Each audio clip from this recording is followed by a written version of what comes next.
दिगंबरा दिगंबरा श्रीपाद दिगंबरा दिगंबरा दिगंबरा श्रीपाद दिगंबरा दिगंबरा दिगंबरा श्रीपाद दिगंबरा.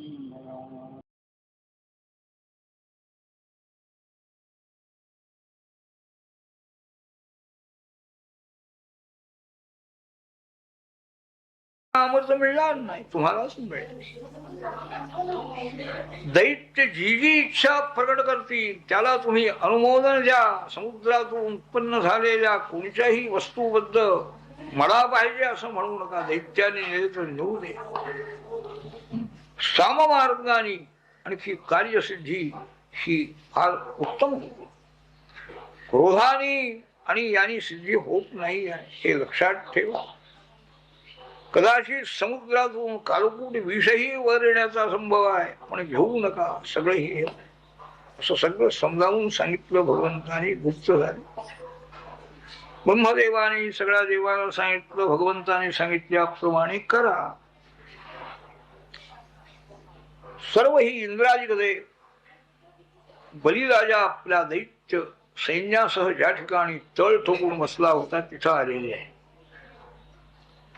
इंद्राजिक देवाना आलेले पाहिल्या बरोबर ते दैत्य एकदम उठले. बरं झालं म्हणा, कैद करूया आता इंद्राला.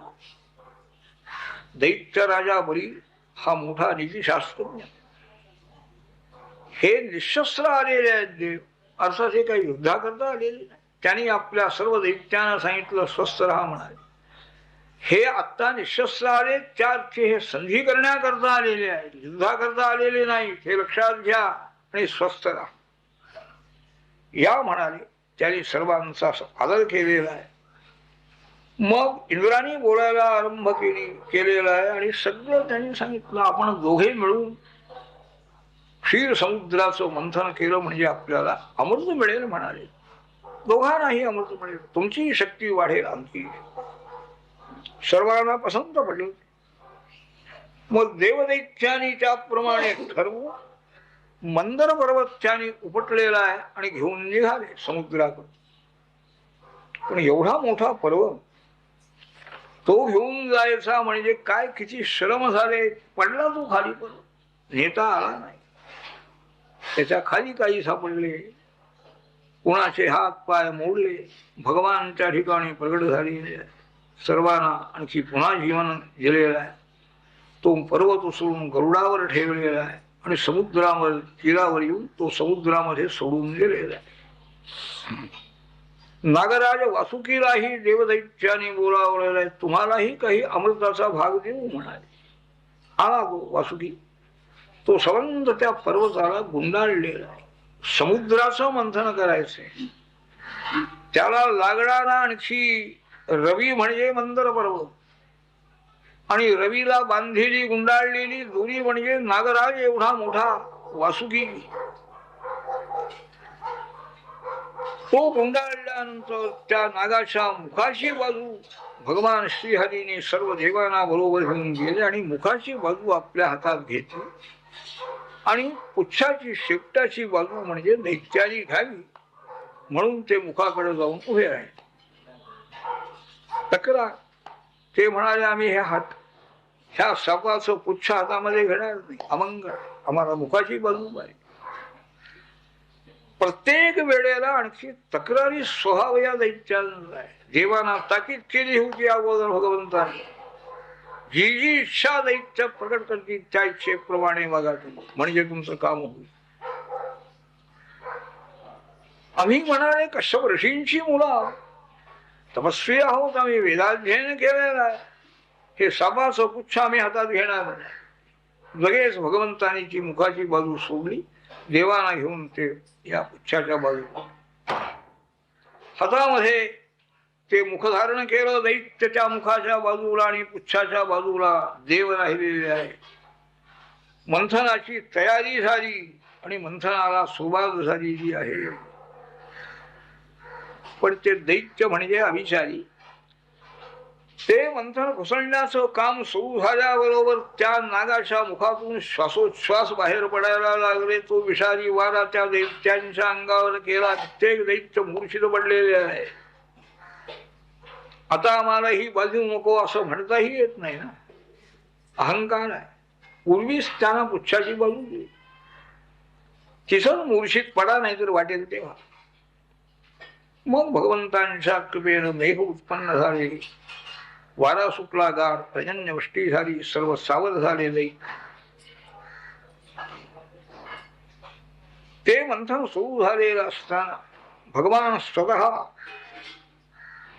ते त्याने हातामध्ये घेतलं, सहस्रबाहू रूप धारण केलं आणि मंथन चालू आहे. त्यावेळेला एकदम आणखी समुद्रातून 20 वर्षा बाजूला आलेल्या त्या विषाचा वारा अंगावर आल्याबरोबर देवदैत्य मूर्छित पडले. त्याने ते सोडून दिलं, हातातली साप सोडून दिला, लांब पळून गेले. काय करायचं? आरंभालाच काही आणखी ही परिस्थिती, अमृत राहिलं बाजूला, विष आलेलं आहे, तिथं जाताही येईन आता समुद्रावर. मग सर्व ऋषी मंडळी, देवमंडळी कैलास पर्वतावर गेलेली आहेत. महादेवांना नमस्कार केला की देवा, आम्ही सगळे हे देव शरण आलेले आहेत. हे त्रैलोक्याला दग्ध करणारं विष उत्पन्न झालेला, या विषापासून आपण यांचं रक्षण करा, त्रैलोक्याचं रक्षण. अमृत मंथनाच्या वेळेला शंकरांची आठवण झाली नाही. 20 जण आणखी उत्पन्न झाल्यानंतर, पण ते कशाला आलेले आहेत, त्यांचं दुःख दूर करायचं म्हणून शंकर उठलेले आहेत. पार्वतीला विचारलं, पार्वती जाऊ का आता? यांचं हे संकट दूर करायचं म्हणजे विष खायचं आहे, विष भक्षण करायचं आहे, अमृत नाही, काही नाही. पार्वती कशाला प्रतिबंध? शंकर म्हणजे मोठे योगी आहे, मृत्युंजय आहे, त्यांना विषाचं काही बाधा होणार खात्री आहे. तिने संमती दिली आहे. दीनजनांचं संरक्षण करणं हा श्रेष्ठ पुरुषांचा धर्म आहे, भगवान शंकर सांगतात. आणि आलेले आहे. हे मी विष घेणार आहे म्हणाले, सगळ्या प्रजाजनांचं कल्याण होऊ दे अशा इच्छेनं निघाले. ते विष घेतलं त्याने हातामध्ये आणि सबंध विष भक्षण केलेलं. काही थोडस खाली पडलं, त्याच्यावर विषारी वनस्पती, मोठे मोठे विंचू, सर्प झालेले. त्या भयंकर हळाहळ विषाने शंकरासारख्या योगीश्वराला सुद्धा आपला प्रभाव दाखवलेला आहे. त्या विषाने ते भक्षण करीत असताना त्यांचा कंठ काळा झाला म्हणतात. नीलकंठ हे नाव झालेलं आहे. कर्पूर गौर भगवान आहे. कर्पूर गौरम करुणावतार. गौरवर्ण भगवान शंकरांचा आहे आणि महाविष्णूंचा वर्ण श्यामवर्ण आहे. विषाचं संकट भगवंताने दूर केलेलं आहे. पुष्पदंताने त्या महिमन स्तोत्रामध्ये ह्या चरित्राचं वर्णन केले. अकांड ब्रह्मांड क्षयचकित देवासुर गणा. ब्रह्मांडाचा क्षय होण्याची पाळी आली. हे आपल्याला शरण आले सगळे देव, आणि आपण ते विष भक्षण केलं आणि सर्व देवांचं, सर्व जगाचं रक्षण आपण केले. विधेयस्यासीजस्त्रिनजन विषम समृद्धवतः सकल्माश कंठे तवन कुरुते न श्रियमहो विकारोपि श्राद्धो भुवन भयभंग व्यसनिना. पुष्पदंत म्हणताय, भगवंता, देवांच्या संरक्षणाकरता आपण गेला, काही आशा नाही. देवदैत्य अमृत मिळवणार आहेत, पण तिकडे आपलं रक्षण, त्यांचं संकट दूर करणार. ते विष आपण भक्षण केलं, पण त्या विषाने आपला कंठ काळा केला म्हणाले, पण ते भूषण झालेले आहे. विकारो विश्राग्रू भुवन भयभंग व्यसनिना. सर्व त्रैलोक्याचं आणखी संकट दूर करावं हे तुम्हाला व्यसन आहे म्हणाले. शंकर परमात्मा संहार करणारे आहे अशी समजूत आहे. अत्यंत दयाळू आहे. त्याने सगळ्या जगाचं संरक्षण केले. तुमचा कंठ काळा झाला हे तुमचं पोषण आहे. सगळ्या लोकांच्या पुढं हे चरित्र आपलं येत आहे. नाही की एका वेळी जगाला तुम्ही पाहिजे. संकट दूर झाल्यानंतर सर्व देवदैत्य पुन्हा गेले समुद्र तीरावर. पुन्हा त्याने मंथनाला सुरुवात केली. एक कामधेनू वर आली.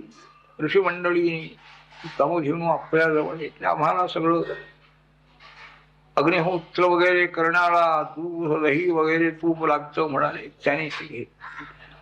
उच्चैश्रवा नावाचा मोठा हत्ती वर आलेला आहे. आपला अश्व वर आलेला. तो उत्तम लक्षण संपन्न अश्व पाहिल्याबरोबर बलिराजाला इच्छा उत्पन्न झाली की हा अश्व आपल्या सान्निध्यामध्ये असावा. इंद्र स्वस्थ बसलेला आहे. काही बोला बलिराजाने ऐरावत नावाचा मोठा हत्ती उत्पन्न झालेला आहे. 4 दात ज्याला आहे. पांढरा शुभ्र हत्ती आहे. कौस्तुभरत्न उत्पन्न झालेला आहे. पारिजात वृक्ष उत्पन्न झाला. स्वर्गलोकाचं भूषण कल्पवृक्ष. अप्सरा सगळ्या उत्पन्न झालेल्या आहे स्वर्गलोकातल्या सर्व त्या स्त्रिया. आणि नंतर लक्ष्मी देवी उत्पन्न झाली. समुद्रातून बाहेर पडलेली आहे.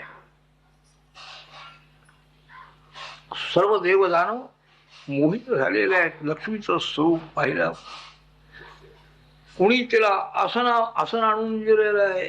कोणी आणखी तिला अभिषेक करण्याकरता जल सर्व नद्याने आणून दिलेला आहे. सर्व ऋषी मंडळीने देवाने तिला अभिषेक केलेला आहे. अलंकार दिलेले आहेत विश्वकर्म्याने.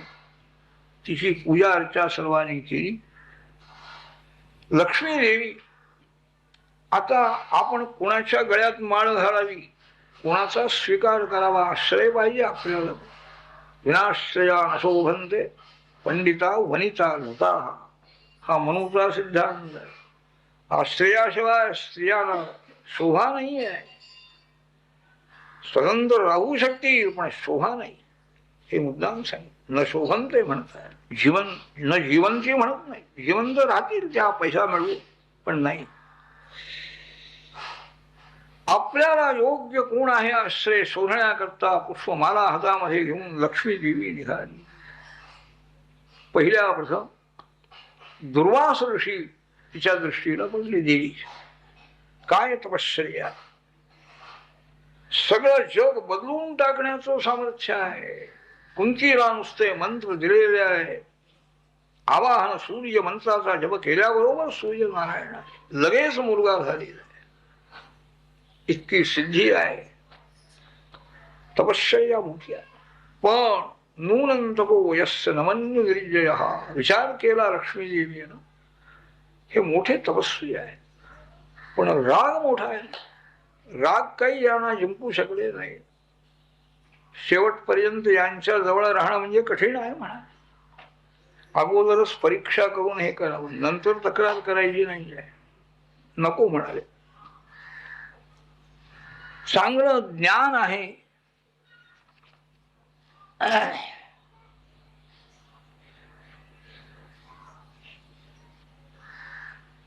दुर्वासाधिकांना क्रोध जय नाही म्हणून सोडून दिलं. शुक्राचार्य बृहस्पती ज्ञान आहे परंतु विषयासक्ती आहे. असं सगळं पाहत पाहत ती चाललेली आहे. शंकरांचं दर्शन झालं. सामर्थ्य आहे. मृत्युंजय आहे. काय स्मशानामध्ये काय राहतात भस्मांगाला हे पसंत पडलं.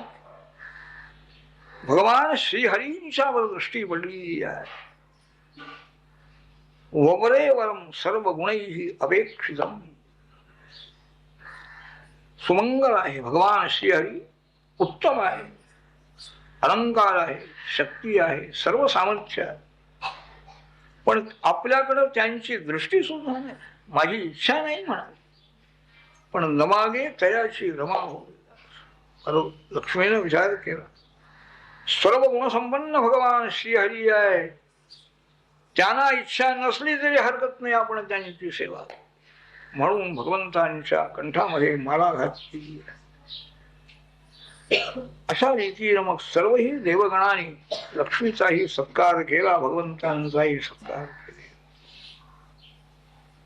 पुन्हा समुद्र मंथनाला सुरुवात झालेली असताना त्या समुद्रातून धन्वंतरी नावाचा भगवंतांचा अंश अमृत कलश घेऊन वर्षा बाजूला आलेला आहे. ह्या दैत्याने लगेच ते मंथन करायचं सोडून धावत गेले. तो अमृताचा घडा आणखी आपल्या ताब्यामध्ये घेतला, निघून गेले. देव पाहत राहिले. काय ठरलं होतं, काय म्हणाले आपलं, दोघांनी आणखी प्रयत्न करायचा, अमृत दोघांनीही घ्यायचं, आणि हे सगळं अमृत घेऊन गेले. निराश झाले सगळे देव. परमेश्वराने योजना केली, भगवंतानी त्या दैत्यामध्ये कलह सुरू झाला. मी अगोदर घेणार, मी समर्थ आहे, मोठा आहे, तुमचा नेता आहे, जो तो बोलायला. जे दुर्बल दैत्य होते त्यांनी सांगितलं, अरे आपण पूर्वी देवानी आपण मिळून आणखी कबूल केले देवाना, यातला भाग देवानाही द्यायचं तुम्ही कबूल केले आणि एकटेच तुम्ही घेतला. तुमचा आम्ही निषेध करतो. काय निषेध करतो, ठराव करून काय होणार आहे. दुर्बल दैत्य याप्रमाणे त्याला सांगू लागले आणि त्यांच्यामध्ये कलह सुरू झाला. मी अगोदर घेणार. इतक्यात एक दिव्य स्त्री उत्पन्न झालेली आहे. मोहिनीच तिचं नाव. मोह सर्वांना मोहात टाकणारी. कंठामध्ये उत्तम अलंकार आहे. पुष्पमाला सुगंधित केशामध्ये घातलेली आहे. उत्तम आणखी शुभ्र वस्त्र धारण केलेलं आहे. कमरपट्टा आहे. अशी अत्यंत सुंदर स्त्री. ही आणखी दैत्य ज्या बाजूला गेले होते तिकडं जाऊ लागली आहे, दैत्यांना भेटण्याकरता म्हणून. त्यांचं भांडण चालू आहे. माझ्या ताब्यात पाहिजे हे भांडण, जो तो म्हणतो. इतक्यात ही मोहिनी जवळ आलेली पाहून सर्व दैत्य आणखी तिच्या जवळ आले.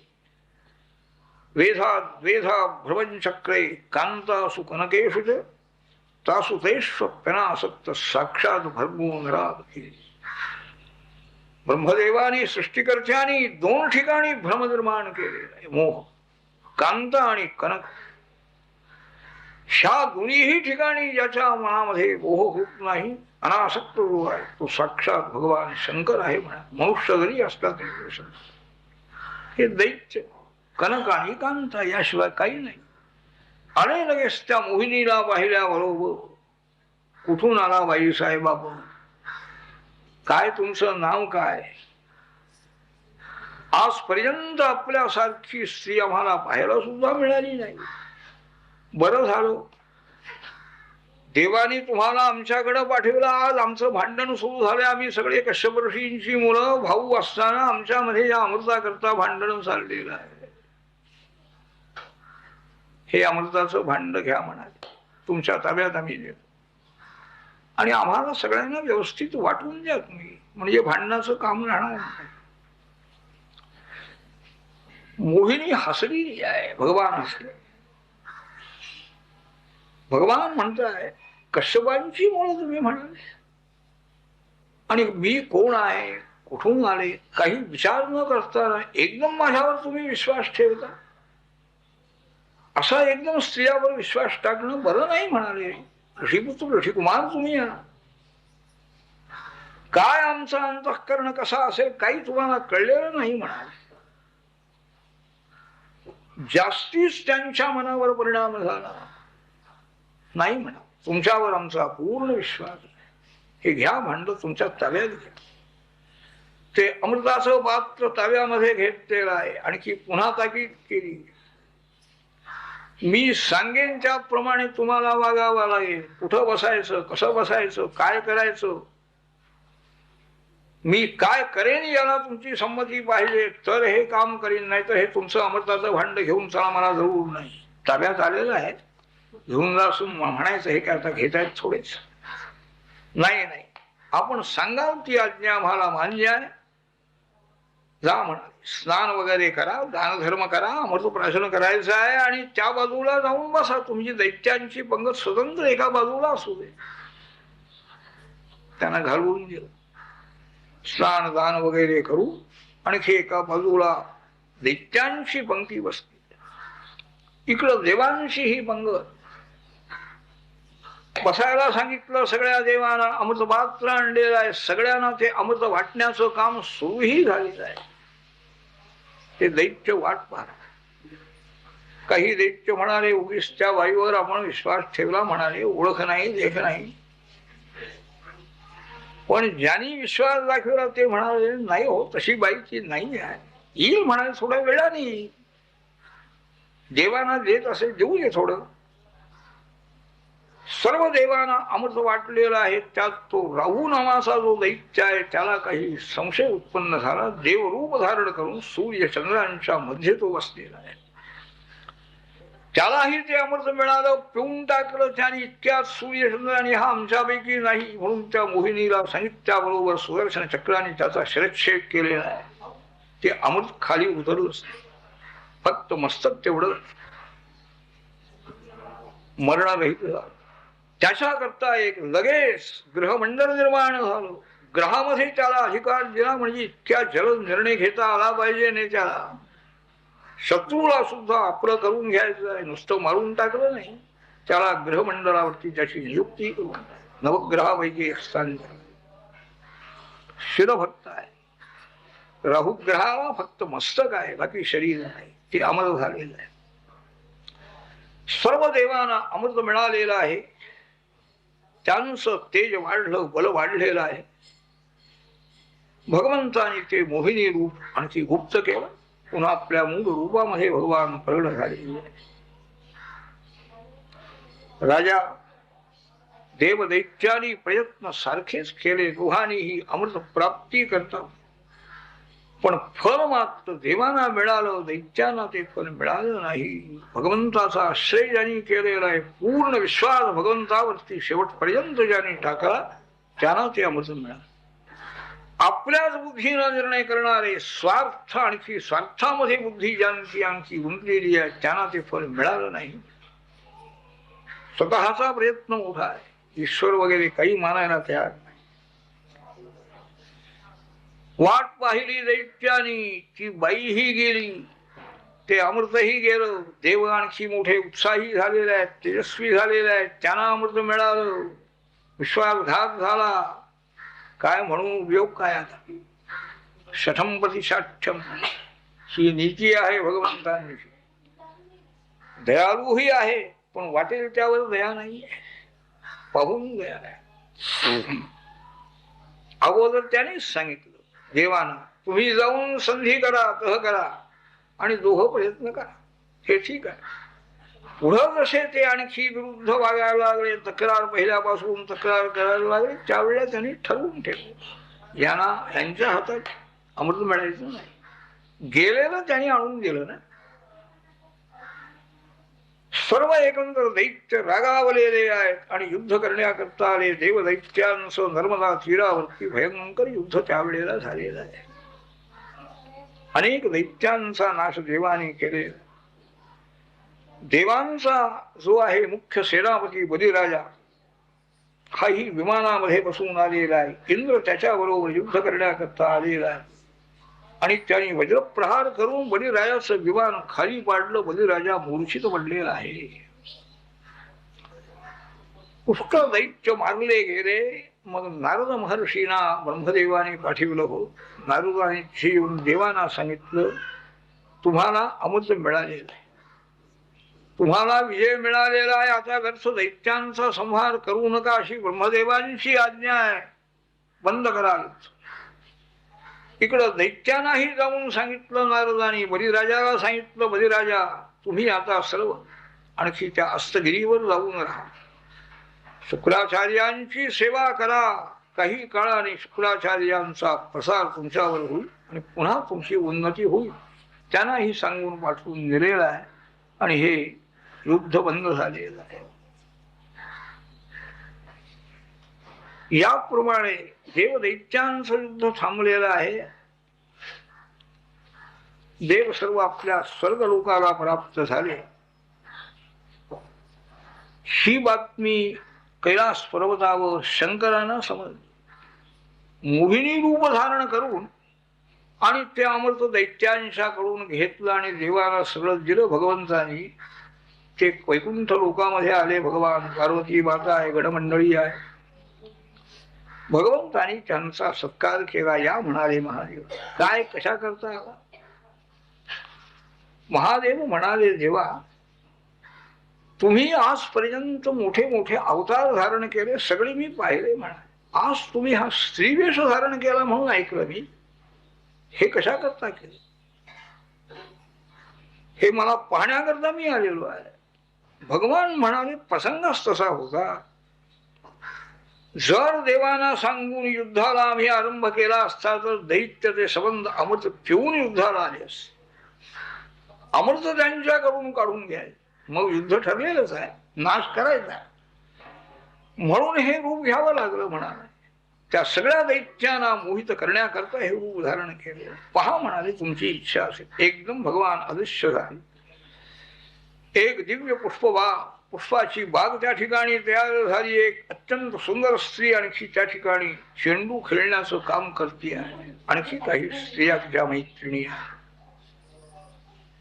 शंकरांना काही देहभान राहिलं. कोण स्त्री आहे ही? सगळं विसरून विचारण्याकरता त्या स्त्री जवळ ते गेलेले असताना एकदम ते सगळं नाहीस झालं. पुन्हा भगवान श्री हरी पुष्पबाग नाही, ती मोहिनी. भगवान शंकरांना त्याच्याबद्दल काही मनावर परिणाम. ज्ञानी आहे.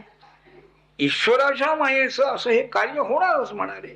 पार्वतीला त्यांनी बोलून सुद्धा काय, भगवंताची माया किती मोहात टाकणारी आहे. पार्वती माझ्यासारखा योगी म्हणणारा सुद्धा मोहात पडला.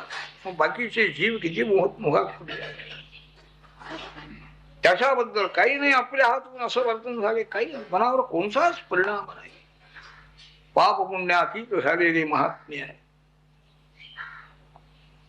अशा रीतीनं कैलास पर्वतावर पुन्हा निघून आलेले आहेत. आणि हे सगळं ही चरित्र भगवंतांचं समुद्र मंथनाचं चरित्र. हा जो त्या मनवंतरामध्ये झालेला भगवंतांचा अवतार अजित नावाचा, त्यांनी सर्व देवदैत्यांना एकत्र करून हे कार्य केले. पुढची मनवंतर ही सांगितली 14 एकंदर म्हणून त्यांचं कार्य सगळं सांगितलं. भावी म्हणून कोण कोण होणारे आहेत हेही सगळं आणखी शुकाचार्य महाराजांनी निरूपण केलेलं. त्यानंतर वामनावतार ज्या मनवंतरामध्ये झालेला आहे, बलिराजाकडून सर्व आणखी त्याचं राज्य याचना रूपाने अतिथी म्हणून जाऊन हरण केलं. ते चरित्र आपण मला सांगा अशी आपल्या परीक्षित राजाने इच्छा व्यक्त केल्यानंतर ते संपूर्ण चरित्र आणखी शुकाचार्य महाराज वामनावताराचं चरित्र आणखी त्याला निवेदन करणार. कायेन वाचां सेन्द्रियर्वाध्यात्मना करोमि यद्यत् सकलं परस्मै नारायणाय समर्पयामि. श्रीकृष्ण गोविंद हरे मुरारे हे नाथ नारायण मुकुंद विष्णु. श्रीकृष्ण गोविंद हरे मुरारे नाथ नारायण विश्वनाथ मुकुंद विष्णु. श्रीकृष्ण गोविंद हरे नाथ नारायण विश्वनाथ मुकुंद विष्णु. गोपाल कृष्ण भगवान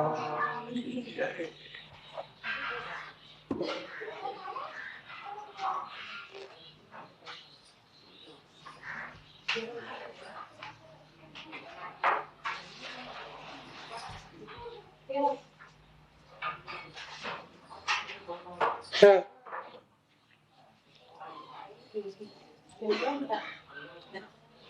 नारायण नारायण वासुदेव दामोदर विश्वनाथ मुकुंद विष्णु भगवान नमस्ते. श्रीकृष्ण गोविंद हरे मुरारे हे नारायण वासुदेव दामोदर विश्वनाथ मुकुंद विष्णु भगवान नमस्ते. श्रीकृष्ण गोविंद हरे मुरारे हे नारायण वासुदेव प्रद्युम्न दामोदर विश्वनाथ मुकुंद विष्णु भगवन् नमस्ते श्रीकृष्ण गोविंद हरे मुरारे हे नाथ नारायण वासुदेव प्रद्युम्न दामोदर विश्वनाथ मुकुंद विष्णु भगवन् नमस्ते श्रीकृष्ण गोविंद हरे मुरारे हे नाथ नारायण वासुदेव प्रद्युम्न दामोदर विश्वनाथ मुकुंद विष्णु भगवन् नमस्ते श्रीकृष्ण गोविंद हरे मुरारे हे नाथ नारायण वासुदेव प्रद्युम्न दामोदर विश्वनाथ मुकुंद विष्णु भगवन् विश्वनाथ मुकुंद विष्णु भगवन् कृष्ण भगवान कृष्ण भगवान की जय। योऽन्तः प्रविश्य मम वाचमिमां प्रसुप्तां सञ्जीवयत्यखिलशक्तिधरस्वधाम्ना अन्यांश्च हस्तचरणश्रवणत्वदारीन् प्राणान् नमो भगवते पुरुषाय तुभ्यम्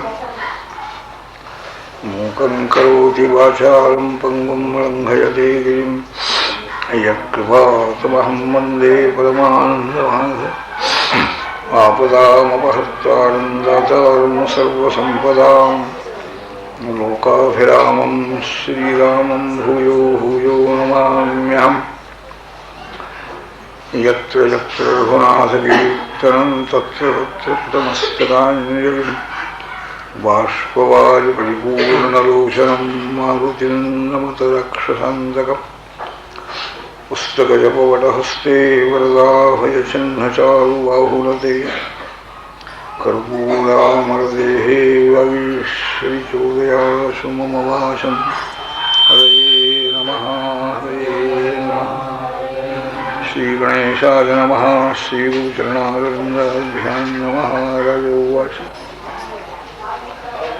बलेः पदत्रयं भूमेः कस्मात् हरिगजायत भूत्वेश्वरः कृपणवल्लथार्थोऽपि भवन्धतम्। वामनावताराचं चरित्र बलिराजा आपलं राजा आणि परीक्षित राजाने विचारलेलं आहे.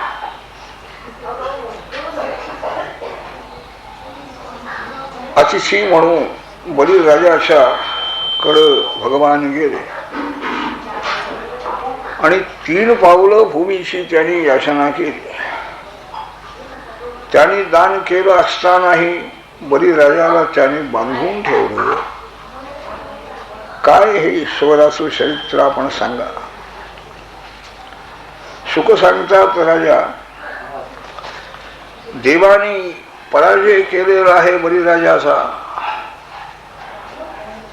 सर्व दैत्य सैन्य बरोबर घेऊन अस्तगिरीवरती बलिराजा जाऊन राहिला. आपले गुरु महाराज शुक्राचार्य यांची सेवा करतो आहे. प्राण कसे तरी वाचले त्याचे. इंद्राने त्याला सोडून दिलं.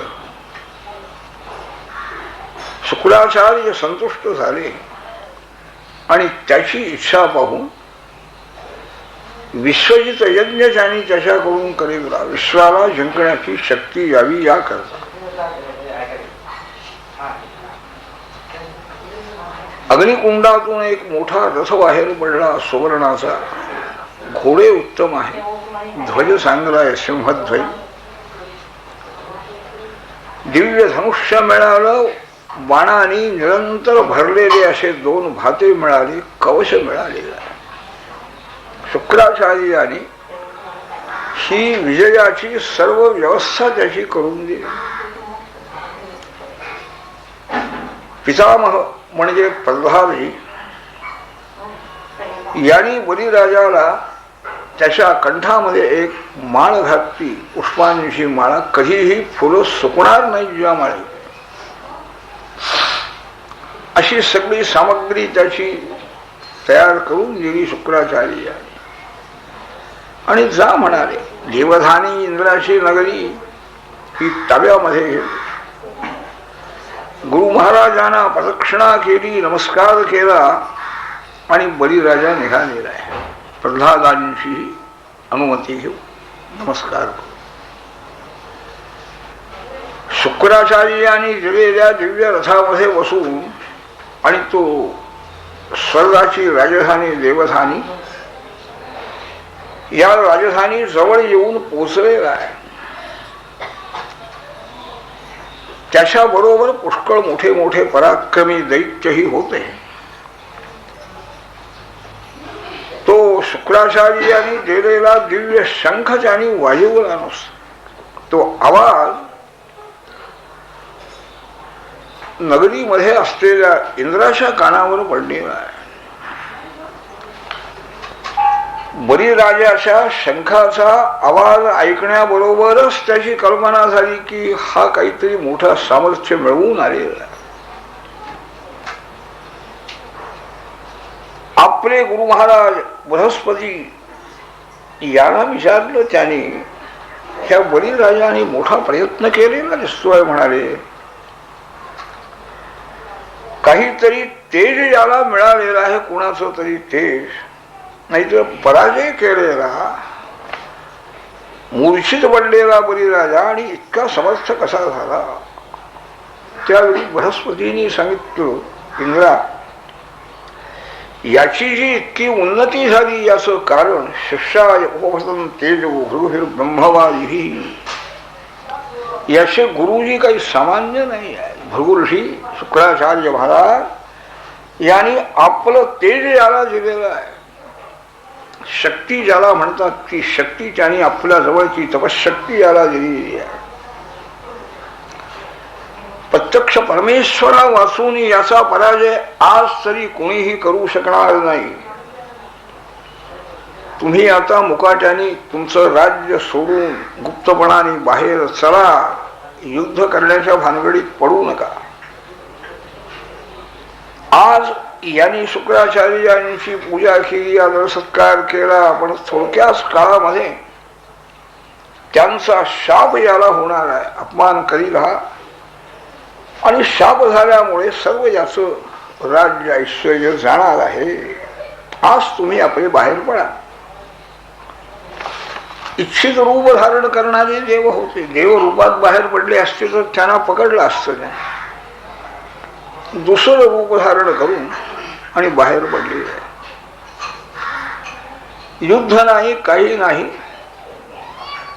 ती राजधानी स्वर्गाची ताब्यामध्ये आली बळीराजा. त्यानंतर सर्व राज्य स्वर्गाचं मिळालं, भूमीचं मिळालं. त्याला सर्व विश्व जिंकण्याची इच्छा होती बळीराजाला. शुक्राचार्यांनी 100 अश्वमेध यज्ञ बळीराजाकडून करण्याचा संकल्प केला, त्याला त्याच्याकडून करीवलेला आहे. त्रैलोक्यामध्ये त्याची कीर्ती झालेली आहे. मोठी समृद्धी मिळाली, ऐश्वर्य मिळालेलं आहे दिव्यांच्या देवाच्या कृपेनं. आणि आपण अगदी पूर्ण सुखी झालो अशी कल्पना बळीराजाची झालेली आहे. शुकाचार्य म्हणतात, राजा, सर्व देव निर्वासित होऊन बाहेर पडले. आपलं राज्य सोडून द्यावं लागलं. त्या देवमाता अदितीला अतिशय दुःख झालेलं आहे. काय करावं, आपल्या मुलांचं राज्य गेलं. एके दिवशी कश्यप महर्षी त्या अदितीच्या आश्रमामध्ये प्राप्त झाले. काही नाही, तिथं कोणी सगळे खिन्न लोक सगळे आहेत, आनंद नाही काही. बरेच दिवस समाधी लावून बसले होते. पत्नीही अगदी खिन्न मुख झालेला आहे. आसनावर बसले, सत्कार केला अदितीने. आणखी कश्यप ऋषी बोलू लागले, अपि अभद्रन्न विप्राणाम भद्रे लोके धुनागतम नधर्मस्य नरोकस्य मृत्यो छंदानुवर्तिना. सर्व सामर्थ्य या तपस्वी महापुरुषांचं आहे. पहिला प्रश्न अदितीला विचारलेला आहे की सर्व तपश्चर्या करणारे जे ऋषी आहे त्यांच्यावर काही संकटाचा प्रसंग आलेला नाही ना? धर्माचरण वगैरे सर्व लोकांचं व्यवस्थित चालू आहे की नाही? या तुझ्या ग्रहामध्ये आश्रमामध्ये धर्म अर्थ काम वगैरे व्यवस्थित त्यांचं आचरण चालू आहे की नाही? अतिथी ग्रहामध्ये आलेले असताना सांसारिक कामाकडे लक्ष देऊन त्या अतिथींचा अनादर तुझ्याकडून झाला नाही ना? पूजा न करताना त्यांना परत जावं लागलं आहे काय? वेळेला बरोबर अग्नीमध्ये होम हवन चालू आहे की नाही? हे सगळं विचारलं नंतर प्रश्न आहे. अपि सर्वे कुशलिनस्तव पुत्रा मनस्विनी. अदिती, तुझ्या मुलांचं सगळं मुलं सुखामध्ये आहेत ना? काहीतरी तुझं मन अस्वस्थ दिसत आहे, काय आहे सांग म्हणा. अदिती बोलू लागली, महाराज आपण जिला मार्गदर्शन करता अशा या माझ्या आश्रमात धर्म अर्थ काम वगैरे पुरुषार्थांचं आचरण व्यवस्थित चालू आहे, अतिथींचं पूजन चालू आहे, अग्नीचीही सेवा चालू आहे. आपली कृपा असल्यामुळे मला काहीही कमी नाही आहे. पण आज असा प्रसंग आलेला आहे, देवही आपलेच पुत्र आहेत, दैत्यही आपलेच पुत्र आहेत. आपली सर्वत्र समदृष्टी आहे, देवांचा पक्षपात वगैरे असं कुठेही नाही. मी आपली सेवक आहे, आमचं रक्षण आपण करा. आम्हाला देवांना आणखी शत्रूंनी बाहेर घालवलेलं राज्य त्याग करून ही माझी मुलं बाहेर पडलेली आहे. त्यांचं राज्य त्यांना मिळावं अशी इच्छा आहे माझी. कृपा करा आपण. कश्यप ऋषी नाही आश्चर्य वाटलं. काय म्हणाले? अहो मायावरम विष्णो हो स्नेहबद्ध मिलंज. सर्व जग हे या स्नेहपाशामध्ये बद्ध झालेलं आहे. काय भगवंताची माया आहे. शरीर आहे, मुलं म्हणजे शरीर, मुलांच्या शरीरालाच मुलगा समजून, माझा मुलगा समजून ही अदिती सुद्धा दुःख करती आहे. काय कोणाचा संबंध आहे म्हणा. बर, काही हरकत नाही म्हणाले. परमेश्वराची भगवंताची तू उपासना कर. सर्वव्यापी तो परमेश्वर आहे, सर्वांच्या बुद्धीला प्रेरणा करणारा तो आहे. वासुदेव दीनांच्या वरती दया करणारा आहे. त्याची उपासना तू केलीस म्हणजे परमेश्वर तुझी इच्छा पूर्ण करेल. भगवत भक्ती अमोघ आहे. अदिती विचारती आहे, कशी उपासना करू, काय करायला पाहिजे मला सांगा. माझा संकल्प आणखी खरा व्हायला पाहिजे. कश्यपाने सांगितलं, भगवान ब्रह्मदेवानी मला एक व्रत करायला सांगितलेलं आहे ईश्वराच्या संतोषात. फाल्गुन शुद्ध पक्षामध्ये 12 दिवस हे व्रत करायचं आहे. श्रीहरीची पूजा करायची आहे. आदल्या दिवशी म्हणजे माघ अमावास्येला स्नान करू, आणखी भूदेवीची पूजा करायची. आधी वराहाने रसातलातून भूमीला आणण्याकरता आणखी ते गेले रसातलात पाण्यात. आणखी भूदेवीला त्यांनी वर आणलेलं आहे. माझ्या सर्व पातकांचा आपण नाश करावा अशी भूदेवीची प्रार्थना करावी. आणखी मग फाल्गुन शुद्ध प्रतिपदेपासून भगवंताच्या मूर्तीच्या ठिकाणी अथवा थंडीला अग्नीच्या ठिकाणी सूर्य जल कुठेही आणखी परमेश्वराचं अर्चन करावं. त्या मंत्रांचा आणखी उच्चार करून उपचार अर्पण करावे. त्या मूर्तीला आवाहन त्याचप्रमाणे आसन, पाद्य, अर्घ्य, स्नान ही सगळे उपचार आपण करावे. गंध, पुष्प, धूप, दीप, नैवेद्य सर्व ही द्यावे. द्वादशाक्षर मंत्राचा जप करावा. दुधामध्ये शिजवलेले असं जे अन्न म्हणजे भात आहे, ज्याच्यामध्ये तूप आहे, गूळ घातलेला आहे, त्याचं मंत्राने हवन करावं. देवाला दिलेलं अर्पण केलेलं त्यांच्या भक्ताला द्यावं किंवा आपण तो प्रसाद घ्यावा.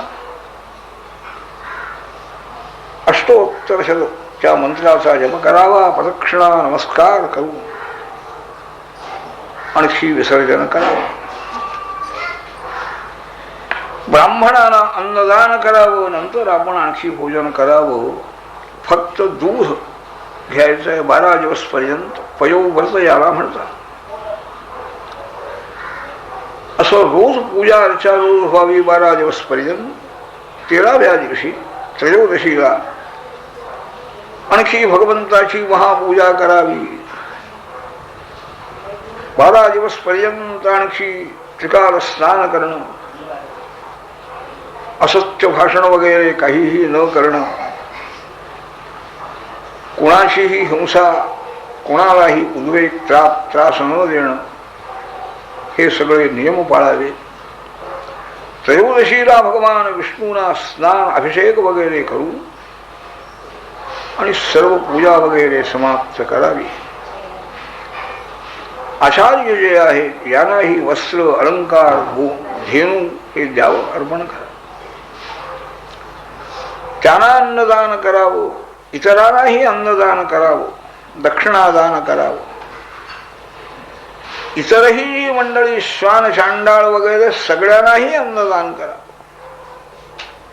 आणि नंतर आपण भोजन करावं. 13व्या दिवशी रोज परमेश्वराची स्तुती, गायन वगैरे करावं. नृत्य, वादन वगैरे हे सगळं करावं म्हणा. करावं. दुसरे कोणी असले कलाकार त्यांच्याकडूनही करावं. हे पयोव्रत नावाचं व्रत आहे. पितामह ब्रह्मदेवानी मला सांगितलेलं आहे, तू हे व्रत कर म्हणारे. भगवान संतुष्ट होतील आणि तुझी इच्छा पूर्ण करतील. सांगितलं. अदितीला कश्यप ऋषींनी आशीर्वाद दिलेला आहे आणि ते निघून गेले. श्रद्धा भक्ती अंतःकरणामध्ये धारण करून अदितीनं आणि हे पयोव्रत केलं. 12 दिवस पूजा केली भगवंतांची फाल्गुन महिन्यामध्ये शुद्ध पक्षात आणि भगवान प्रसन्न झाले, दर्शन दिले. एकदम भगवंताचं ते स्वरूप पाहिल्याबरोबर उठून उभी राहिली अदिती. आनंदाश्रू नेत्रातून वाहत आहेत. आणखी गदगदवाणीनं हरीची स्तुती तिने पुष्कळ केली. यज्ञेश यज्ञ पुरुषाच्युत तीर्थपाद तीर्थ श्रवण मंगल नामधे आपन्न लोक वृजनोपशमोदयाद्य सन्न कृषीश भगवन्न श्रीनाथ. आपण यज्ञेश्वर, यज्ञपुरुष आपण आहात. पवित्र आपले चरण कमल आहे. आपली कीर्ती कथाही पवित्र आहे. आपलं नावही आणखी अत्यंत पवित्र. आपत्तीमध्ये सापडलेल्या लोकांची सर्व संकट दूर करण्याची शक्ती आपल्या जवळ आहे. आमचं आपण मंगल करावं, आमचं कल्याण आपण करावं अशी प्रार्थना अदितीनं केली आहे. भगवान संतुष्ट झाले. आणखी सांगतायत, देवमाते तुझी इच्छा मला समजलेली आहे म्हणाले. शत्रूने तुझ्या मुलांचं सर्व ऐश्वर्य काढून घेतलेलं आहे, त्यांना बाहेर घालवलेलं आहे. त्यांचा पराजय व्हावा आणि आपल्या मुलांचं राज्य आपल्या मुलांना मिळावं अशी तुझी इच्छा आहे म्हणाले. पण आज अशी स्थिती आहे, असुरांच्या बरोबर युद्ध करून त्यांचा पराजय करता येणार नाही. त्यांना काल अनुकूल आहे. त्यांच्या गुरुनी त्यांना शक्ती दिली आहे. पण तू काही काळजी करू नको. आजपर्यंत हे व्रत तू केलंस, माझी पूजा केलीस, त्या पूजेचं फळ तुला मिळेल म्हणाले. काळजी करू नकोस, मी तुझा मुलगा होईन आणि तुझ्या पुत्रांचं, इंद्रादिक देवांचं संरक्षण मी करीन. पतीची सेवा करीत राहा, हे सांगू नकोस कुणालाही, असंही त्यांनी सांगितलं. भगवान स्वतः आपले पुत्र होणार हे ऐकून तिला अत्यंत आनंद झालेला. पतींची सेवा ती करती आहे कश्यपांची. कश्यपांच्या शरीरामध्ये हरीचा अंश प्राप्त झालेला आहे, तेज प्राप्त झालं आणि ते तेज त्यांनी आपल्या अदितीच्या ठिकाणी स्थापन केलं. भगवान प्रगट झालेले आहेत, गर्भातून प्रगट झाले.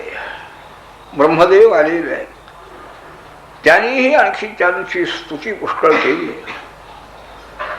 प्रगट झाले म्हणजे चतुर्भुज रूपामध्ये प्रगट झाले. आरंभाला शंखचक्र गदा पद्म पितांबरधारी असे प्रगट झाले. तेज, त्यांच्या तेजाने सर्व अंधकार ग्रहातला दूर झालेला. भाद्रपद शुद्ध द्वादशीचा दिवस आहे, विजया द्वादशी. त्या द्वादशी त्या दिवशी मध्यान्हकाली वामन प्रगट झालेले आहे. वाद्य वायुत आहेत, देव वगैरे, अप्सरांचं नृत्य, गंधर्वांचं गायन चालू आहे. याप्रमाणे आणखी अदितीला आनंद झालेला आहे आणि ते स्वरूप गुप्त झालं आणि एकदम लहान बालक बटू 8 वर्षाचा ब्रह्मचारी दिसू लागला. त्यांचं सर्व संस्कार केले. सूर्यनारायणाने गायत्री मंत्राचा उपदेश केला. ब्रह्मसूत्र बृहस्पतीने दिलेलं आहे. भूमीनं कृष्णाजीनं त्यांना दिलं. कमंडलू दिलेलं आहे ब्रह्मदेवाने. उपनयन झालं. यक्षराज कुबेर यांनी भिक्षेचं पात्र त्याला दिलं आणि साक्षात भगवती उमामाता अंबिका देवी पार्वती हिनं त्या पात्रामध्ये त्याला भिक्षा घातलेली आहे. ते ब्राह्मतेज हे समक्त आहे, दिसत आहे. ब्रह्मर्षी सगळे मोठे मोठे त्या सभेमध्ये आहे. अग्नी प्रदीप्त केलेला आहे आणि अग्नीमध्ये मंत्राने हवन केलं. ब्रह्मचार्याने अग्नीची सेवा करायला पाहिजे. होम संपल्यानंतर वामन निघाले. अश्वमेध यज्ञ बलिराजाचे चालू आहे, तिकडं जायचं आहे म्हणाले. भृगुऋषी म्हणजे शुक्राचार्य आणि त्याचा यज्ञ करताय. 100 अश्वमेध यज्ञ संपत आलेले होते. निघाले. नर्मदा नदीच्या उत्तर तीरावरती हा यज्ञ चालू होता. मुख्य शुक्राचार्य आहे, बाकीचे ऋषी पुष्कळ ऋषी मंडळी आहे. त्या यज्ञमंडपामध्ये वामनाने प्रवेश करण्याबरोबर सर्व मंडळी उठून उभी राहिली. ऋषी मंडळी. सूर्य किंवा अग्निनारायण साक्षात आला काय म्हणाले. शुक्राचार्यही विचार करताय. बलिराजाने समोर जाऊ नमस्कार केला. आसनावरती बसायला सांगितलं. पाय धुतलेले आहेत बलिराजानी वामनांचे आणि ते पवित्र जल तीर्थ आपल्या मस्तकावर धारण केले. बलिराजा म्हणाला, या महाराज आपलं स्वागत असो. ब्रह्मर्षींचं तप ज्याला म्हणतात ते साक्षात तप म्हणजे आपल्या रूपाने मी आज पाहतोय. तपोमूर्ती आपण. आज आमचे सर्व पितर संतुष्ट झाले असं मी समजतोय. आमचं कुल पवित्र झालेलं आहे आणि हे जे यज्ञकर्म माझं चालू झालं त्याचं फळ मिळालं असं मी समजतो. आपण काही मागण्याकरता आलेले आहात असं मला वाटतं म्हणाले. खरा अतिथी देवो भव असा वागणारा तो बलिराजा. आल्याबरोबरच त्याने काय पाहिजे आपल्याला सांगा म्हणाले. गाय पाहिजे, सुवर्ण पाहिजे, घर पाहिजे, कन्या पाहिजे, काय लागेल ते घ्या म्हणाले. याप्रमाणे विरोचनाचा पुत्र बलिराजा याचं भाषण उत्तम आहे, धर्मयुक्त भाषण आहे. भगवानही प्रसन्न झाले आणि त्यांनी बोलायला सुरुवात केली. दैत्य हे शत्रू आहे अशी भावना नाही आहे भगवंतांची. शत्रोरपि गुणावाच्या हे मोठ्याचं लक्षण आहे. भगवान सांगताय, राजा तुझं भाषण हे फार उत्तम धर्मयुक्त आहे, तुझ्या कुलाला शोभण्यासारखं भाषण आहे. तुम्हाला ह्या भृगु ऋषींचं म्हणजे शुक्राचार्यांचं मार्गदर्शन मिळालेलं आहे, म्हणजे तुमची प्रवृत्ती ही धर्माकडेच आहे. तुमच्या कुळामध्ये कृपण मनुष्य कोणी झाला नाही. एखादा अतिथी आलेला आहे आणि त्याच्या इच्छेप्रमाणे त्याला मी देतो, कबूल केला आणि पुन्हा नाही उभा, माझ्या हातून काय होणार नाही असं सांगणारा एकही नाही झाला. तुमच्या कुलामध्ये प्रल्हाद जो आहे मोठा भगवत भक्त, स्वतः भगवान वर्णन करताय, केवढा कीर्ती संपन्न झाले. याच तुमच्या कुलामध्ये हिरण्याक्ष नावाचा एक मोठा वीर उत्पन्न झालेला होता. हातामध्ये गदा घेऊन तो आणखी बाहेर पडला. विष्णूने त्याला जिंकलं, नाश केला त्याचा. पण आपला पराक्रम आणखी सफल झाला, आपल्या पराक्रमाने त्याला मारलं हिरण्याक्षाला, अशी काही विष्णूंची समजूत नाही आहे. हिरण्याक्षाच्या पराक्रमाची अद्यापि विष्णूला आठवण आहे म्हणा. आपल्या बंधूचा वध केलेला आहे हे समग्र हिरण्यकशिपूला, आणि तोही हरीचा नाश करण्याकरता बाहेर पडला, वैकुंठ लोकामध्ये गेलेला आहे. भगवान गुप्त झालेला आहे, त्याच्या हृदयातच जाऊन बस सापडले नाही, परत गेला हिरण्यकशिपू. त्यानंतर तुझा पिता विरोचन प्रल्हादाचा पुत्र हा मोठा तपस्वी ब्राह्मणांचा सत्कार करणारा, आदरभाव बाळगणारा होता. एके दिवशी ब्राह्मण वेशामध्ये देव त्याच्याकडे आले राजसभेमध्ये आणि त्यांनी सांगितलं, राजेसाहेब तुमचं राहिलेलं आयुष्य आमच्या हातावर पाणी सोडा. आणि सोडलं, त्यांनी आपलं आयुष्य दिलं, शरीर टाकून दिलं. अशा कुळामध्ये जन्माला आलेला तू आहेस बलिराजा. हे सगळं भाषण वगैरे त्याची भूमिका तयार करण्याकरता आहे. कारण शुक्राचार्य सगळं जाणणारे आहेत. हा कोण अतिथी आहे त्याने ओळखलेला आहे, बलिराजाने अजून ओळखलेलं नाही. तेव्हा मला तुझ्यासारख्या दात्याकडून काही मागावं. एक माझ्या थोडीशी जमीन पाहिजे आहे. माझ्या पायाने 3 पावलं जमीन मला पाहिजे, ती मागण्याकरता तुझ्याकडे आलेलं, बाकी काही इच्छा नाही. बलिराजा म्हणाला, काय म्हणाले मागता तुम्ही? एवढी 3 पावलं जमीन पुरे? माझ्यासारख्याच्याकडं आला तुम्ही, एकदा जो माझ्याजवळ आलेला आहे त्याला पुन्हा याचना करायला लागणार नाही, इतकं मी देणार आहे. आणि 3 पावलं भूमी तुम्हाला कशी पुरे? मोठी तरी जमीन मागून घ्या. भगवान सांगताय, बाबा जगामध्ये जेवढे विषय आहे ते सगळे जरी मिळाले तरी मनुष्याची तृप्ती होणार नाही. 3 पावलांनी ज्याच्या मनाला संतोष होत नाही त्याला संपूर्ण भूमी मिळाली तरी संतोष होणार नाही. मोठे मोठे राजे पूर्वीपासून आणखी या राज्य लोभानी, भूमीच्या लोभानीच आणखी गेले. तृष्णा संपली नाही त्यांची. जे यदृच्छेनं प्राप्त होईल त्याच्यामध्ये संतुष्ट राहणारा जो आहे त्याला जे सुख आहे ते सुख इतराला मिळायचं नाही, असंतुष्टाला. संसार जो पाठीमाग लागलेला आहे त्याला कारण म्हणजे असंतोष आहे. कितीही अर्थ मिळाला, किती विषय मिळाले तरी असंतोष ज्याला वाटतो तो नेहमी संसारात राहतो आहे. आणि जे मिळेल त्याच्यामध्ये संतोष मानणारा जो आहे तो मुक्त होतो. अग्नीमध्ये जास्तीत जास्ती आणखी तूप घालायला लागल्यानंतर अग्नी शांत कसा होईल म्हणाले. संतुष्ट राहणाऱ्या ब्राह्मणाचं तेज हे वाढत असत.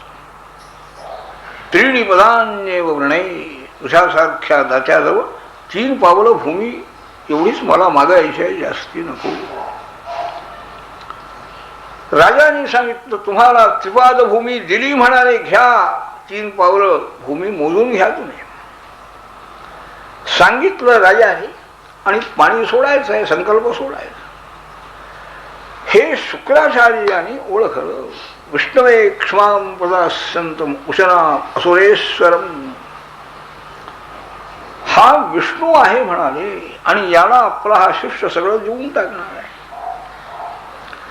विष्णूंची इच्छा शुक्राचार्यांना समजलेली आहे आणि ते बोलू लागले, बलिराजा कोणाला दान करतोयस तू? हा साक्षात भगवान विष्णू आहे, कश्यपापासून अदितीच्या ठिकाणी जन्माला आलेला आहे, देवांचं कार्य करण्याकरता तुझ्याकडे आलेला आहे.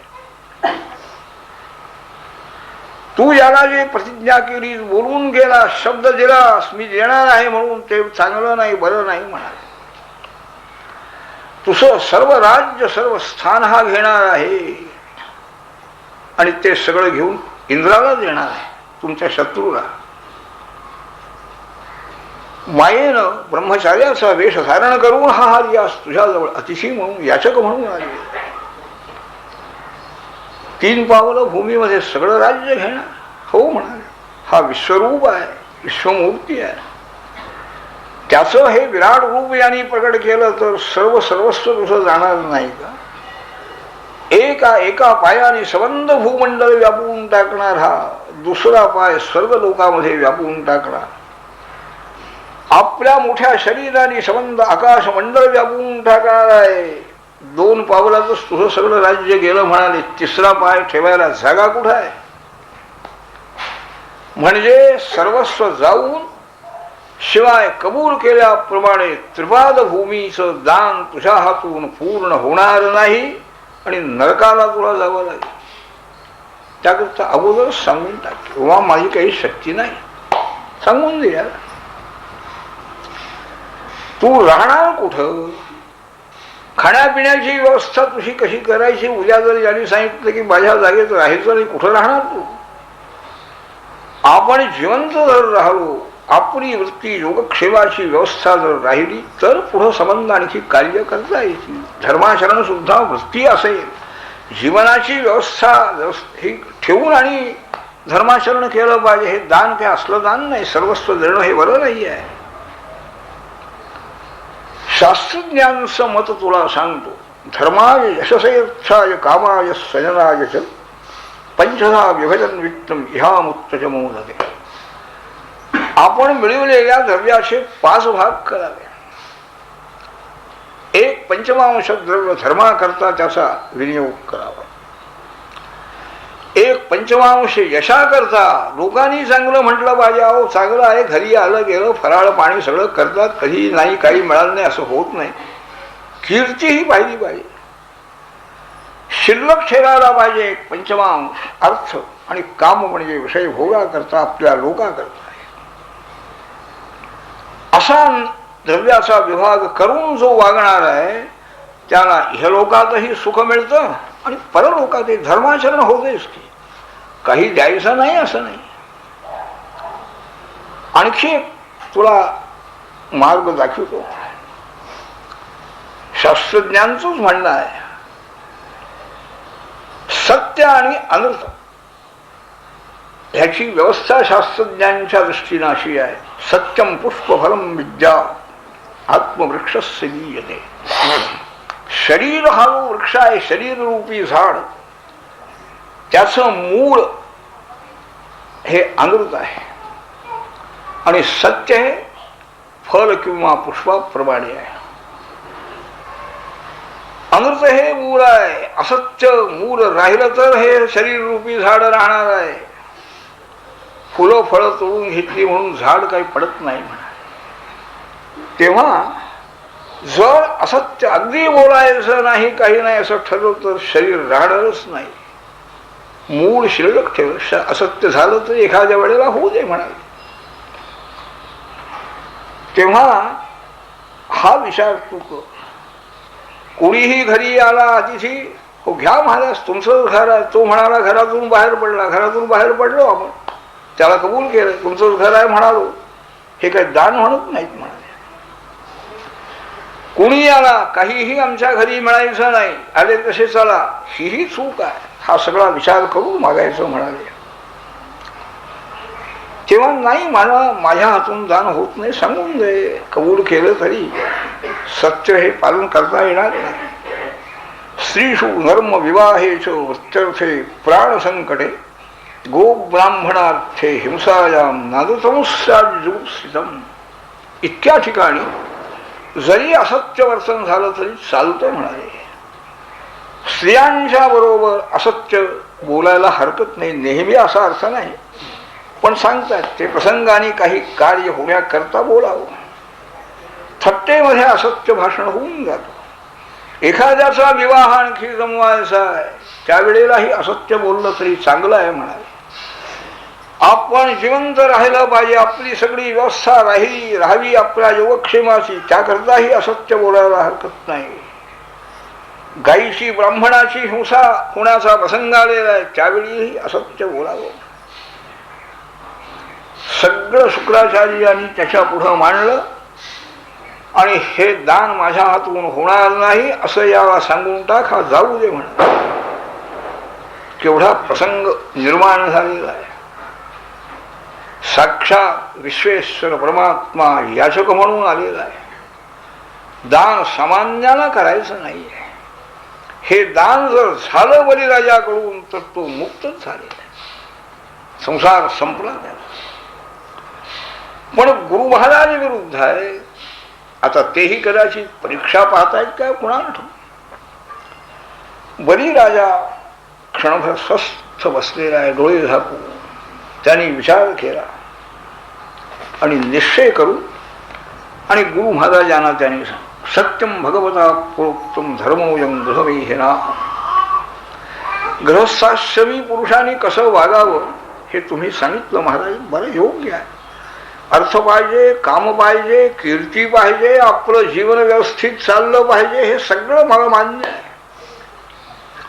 पण या वृत्तीच्या लोभाने मी जिवंत राहायला पाहिजे, माझ्या परिवाराला जिवंत राहता यावं, या लोभाने एका ब्राह्मणाला, तपस्वी ब्राह्मणाला मी नाही असं कसं सांगू. माझ्याजवळ आहे तोपर्यंत मी देईन आणि मी कबूल केलेला आहे, देतो असं सांगून आता नाही कसं म्हणायचं. असत्य हा मोठा अधर्म आहे महाराज. भूदेवी सांगती आहे मला सगळं सहन होईल, परंतु असत्य बोलणारा जो आहे त्याचा भार मला सहन होत नाही. नरकात जावं लागेल आपण म्हणाला, दान पूर्ण होणार नाही, मला नरकाची भीती वाटत नाही आहे. मी स्थानभ्रष्ट होणार आहे, माझं स्थान जाणार आहे, काही त्याची मला भीती वाटत नाही. एका ब्राह्मणाचा विश्वासघात मी केलेला आहे, हे मला पसंत नाही. जे जे आपण देतो दुसऱ्याला, ज्याचा ज्याचा त्याग करतो, त्या त्यागामुळे जास्ती समाधान वाटायला पाहिजे म्हणाले. श्रेष्ठ पुरुष आपले प्राण सुद्धा देतात दुसऱ्याचं कल्याण होण्याकरता. दधीची ऋषी आहे, शिबिराजा आहे, मग ही जमीन राज्य काय करायचं याचा उपयोग.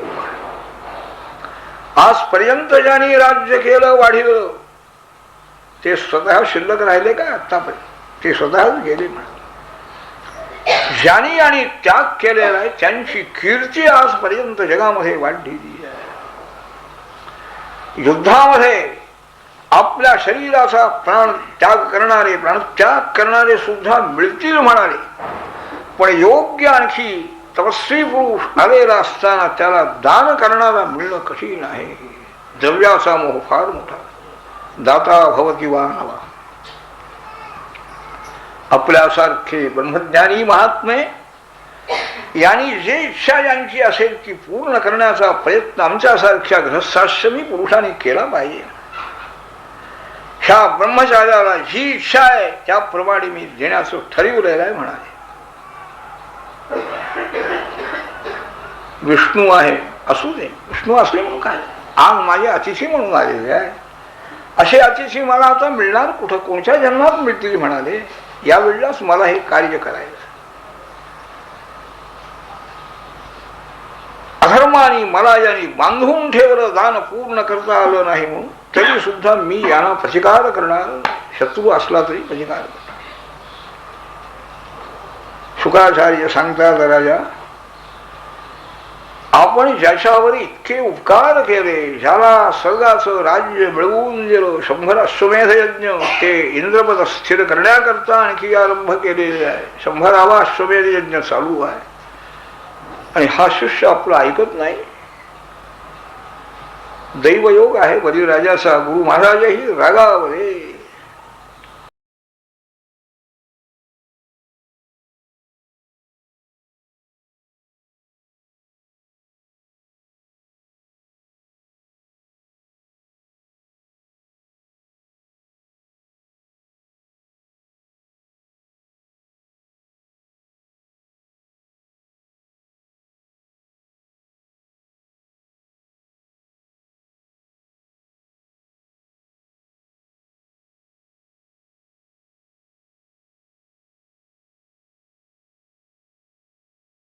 दिगंबरा दिगंबरा श्रीपाद वल्लभ दिगंबरा.